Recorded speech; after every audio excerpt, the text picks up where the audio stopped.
सुने बड़ी प्यारी कहानी। पहाड़ी के घाटी में एक गुरुकुल था। एक विज्ञान पंडित वहां के आचार्य थे, जो अपने कुछ शिष्यों के साथ गुरुकुल में रहते थे। एक बार अनजान में आचार्य से कोई पाप हो गया। उस पाप से मुक्त होने के लिए उन्होंने एक व्रत रखने का निश्चय किया। उस व्रत के नियम के अनुसार उन्हें एक बकरे की बलि देनी थी। इसलिए आचार्य ने किसी धनी व्यक्ति से बकरा मांगा। बकरा मिल जाने पर आचार्य ने अपने दो शिष्यों को बुलाकर कहा, जाओ इसे नदी में नहलाकर इसके गले में फूल माला डालकर ले आओ। उनके शिष्य बकरे को नदी के पास ले गए। उस समय आकाश में काले काले बादल घुमड़ रहे थे। लगता था जोरों से आंधी और वर्षा आने वाली है। एक शिष्य ने बकरे को नदी में नहलाया, दूसरे ने फूल चुनकर माला तैयार की। फिर दोनों बकरे के गले में माला डालने लगे। तभी अचानक बकरा हंस पड़ा। शिष्यों को लगा जैसे हंसी किसी मनुष्य की हो। इधर उधर देखने पर भी वहां बकरे के अलावा और कोई नजर नहीं आया।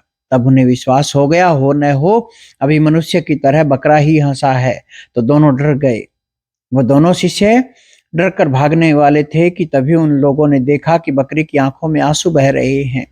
शिष्यों को बड़ा देखकर आश्चर्य हुआ, लेकिन साथ ही उनकी हिम्मत भी बंधी। वे तुरंत बकरे को अपने आचार्य के पास ले गए। शिष्यों ने आचार्य के कान में कहा, गुरुदेव, ऐसा लगता है इस बकरे के अंदर भूत प्रेत हो। नदी के पास यह मनुष्य की तरह हंसा, फिर रोने लगा।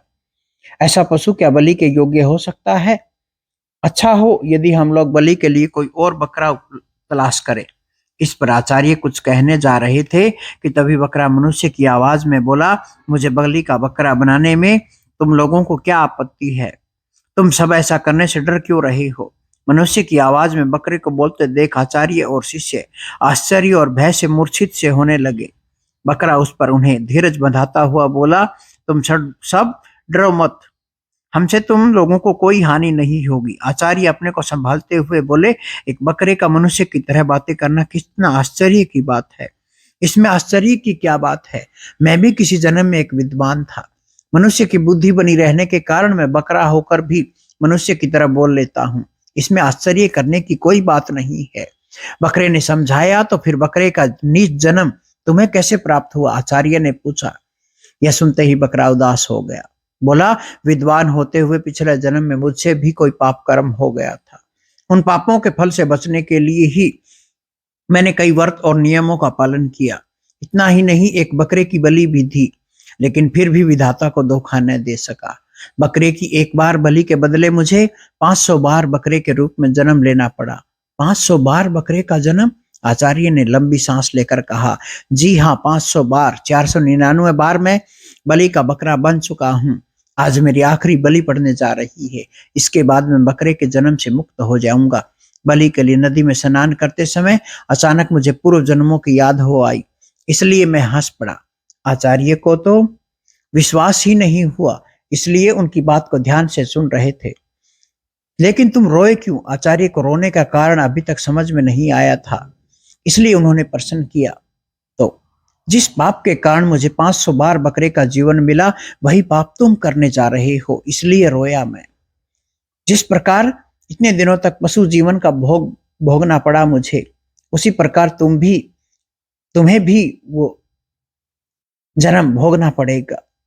पर आचार्य तो सोच में पड़ गए। शास्त्रों का ज्ञान होने पर भी मनुष्य मूर्ख क्यों बनता रहता है? एक पाप को मिटाने के लिए दूसरा पाप करता रहता है। एक दुख से बचने के लिए दूसरे नए जन्म में उलझ जाता है। मैं इस निर्दोष प्राणी के प्राण लेकर अब और पाप नहीं बढ़ाना चाहता, आचार्य ने सोचा।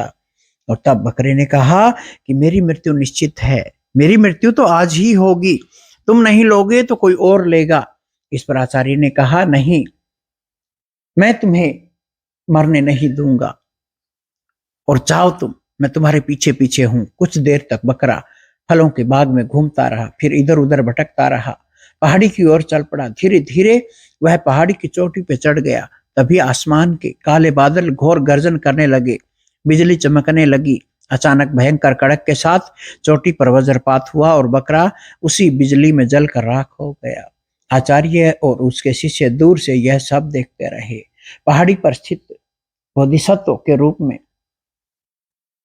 देखा उस देवदार वृक्ष ने भी कि एक तो प्राकृतिक मृत्यु से बकरे का पशु जीवन समाप्त हुआ। दूसरे पापों से मुक्त होने के लिए और पाप करते जाना कितनी बड़ी मूर्खता है। यह ज्ञान कुछ लोगों के हृदय में उदय हुआ है।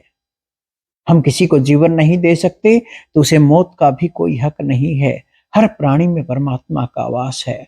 उसे मारकर सिर्फ पाप मिलता है, पुण्य